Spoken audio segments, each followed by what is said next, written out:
Quand la guerre a commencé en juillet 2006, le 12 juillet 2006, pour moi, le but, c'était de mettre mes enfants et ma famille en sécurité.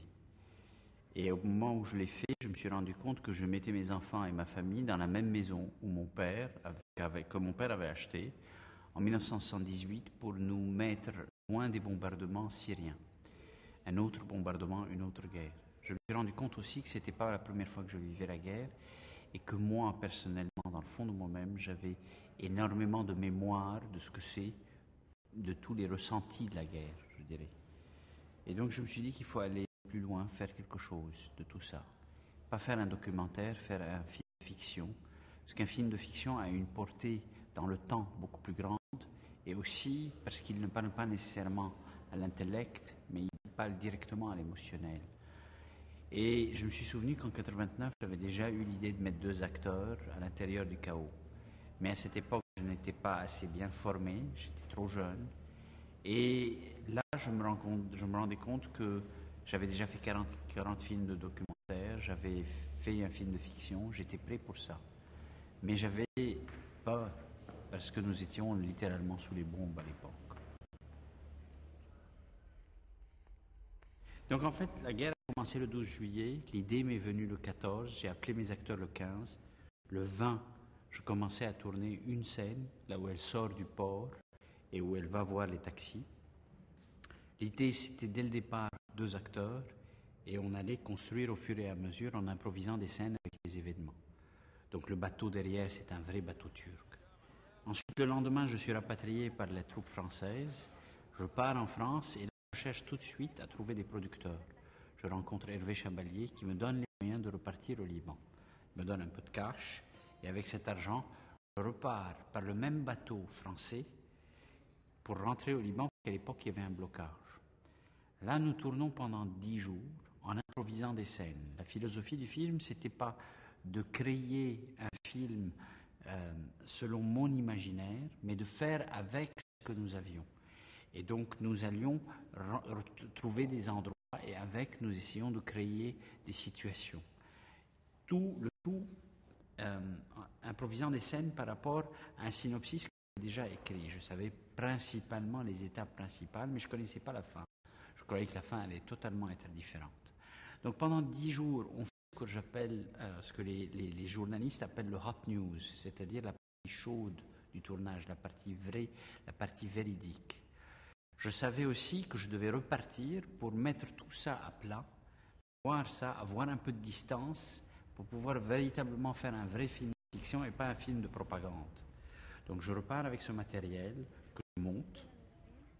J'écris un scénario avec Michel Lévian et pendant 20 jours, on intègre ces scènes tournées spontanément comme un puzzle à l'intérieur d'un grand scénario qui a un début, un milieu, une fin, une véritable continuité. Et là, on repart en décembre et on tourne dans les mêmes conditions, toujours en petite caméra, toujours sans maquillage, toujours sans idée préconçue sur un décor, etc. On faisait avec ce que nous avions, toujours à l'épaule, toujours une caméra rapide. On tourne le corps de la fiction et ça nous prend environ 18 jours de tournage. Donc il y a 10 jours spontanés sans scénario, 18 jours avec un scénario. Et ensuite, la 3e écriture a été sur la table de montage où il fallait trouver le juste équilibre entre la fiction et le documentaire. Et là, Claude Chély, un producteur de chez Capa, c'est-à-dire la maison de production principale déléguée du film, m'a beaucoup aidé pour justement garder un véritable équilibre. Le premier montage étant trop documentaire, le deuxième montage étant plus fiction, et ainsi de suite. Simone Bitton dit « Le hasard est mon premier assistant ». Et je trouve que si elle ne l'avait pas dit, je l'aurais dit moi-même parce que je trouve que c'est magnifique. Souvent, par exemple, on me pose la question, est-ce que le film est comme vous avez imaginé? Et je dis, je n'ai rien imaginé pour que le film soit comme je l'avais imaginé. Je l'ai fait au fur et à mesure. Les Anglais appellent ça organic. C'est-à-dire que ça pousse comme une plante. Le film s'est fait au fur et à mesure. Le film, on oublie souvent parce qu'on est fasciné par la manière dont c'est fait. On oublie souvent pourquoi le film a été fait. Le film est un cri.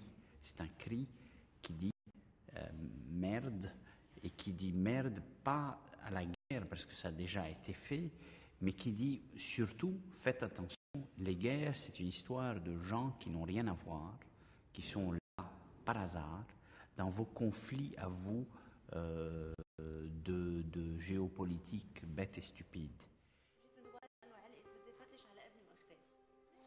Je pense que c'est un film à la fois qui est un road movie, qui est une intrigue, puisqu'on veut savoir si le fils va être retrouvé ou pas tout le long du film.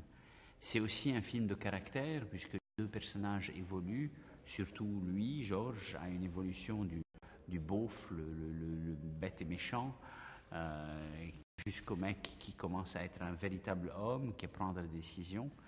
C'est aussi un passage, puisque à la fin, il se désiste de tout. Lui, il abandonne sa voiture, elle abandonne son portable, ils abandonnent tout et ils vont quasiment nus vers leur destinée, qui est la dernière séquence du film. Comme ça a été fait avec l'instant et avec la spontanéité et avec l'inconscient, rien n'est prévu. Mais c'est vrai que moi, j'ai beaucoup fait des films de voyage et donc beaucoup de road movies. Et je crois beaucoup à l'évolution intérieure. Et donc, quelque part, c'est le meilleur moyen de le montrer. La dernière chose aussi, c'était que j'avais besoin de montrer à quel point cette terre est belle, puisque je la montrais très laide, vu qu'on voyait énormément de destruction et d'immeubles détruits, quoi. Donc, c'était important de faire le contraste entre la beauté du pays, la beauté de leurs relations, en fait, potentielles, et la destruction qui était répandue un peu partout. Il n'y a pas de division entre le comédien, le film et ce qu'on était en train de faire. Nous n'étions pas dans une situation intellectuelle où ce sont des objets différents. Tout était un. Le comédien lui-même, les deux comédiens étaient en train de vivre ça comme une blessure et un cri qu'eux-mêmes avaient envie de faire. C'est-à-dire quand j'ai appelé Nada et que je lui ai dit je veux que tu viennes et que tu fasses avoir avec un film mais j'ai pas de scénario, avec moi un film mais j'ai pas de scénario. Nada a dit oui, j'ai tellement de choses à exprimer, je suis partante. Elle ne s'est pas posé la question où est-ce qu'elle va, avec qui elle parle. La même chose quand on rencontre des réfugiés et qu'on leur parle, les réfugiés sont contents de parler parce que ça fait 33 jours qu'ils sont bombardés, ils n'ont qu'une seule envie, c'est de témoigner, et pour eux ça va de soi de venir et de réagir avec nous. Ils ne comprennent pas vraiment qu'on est en train de faire une fiction, mais nous-mêmes aussi, on ne sait pas trop ce qu'on est en train de faire.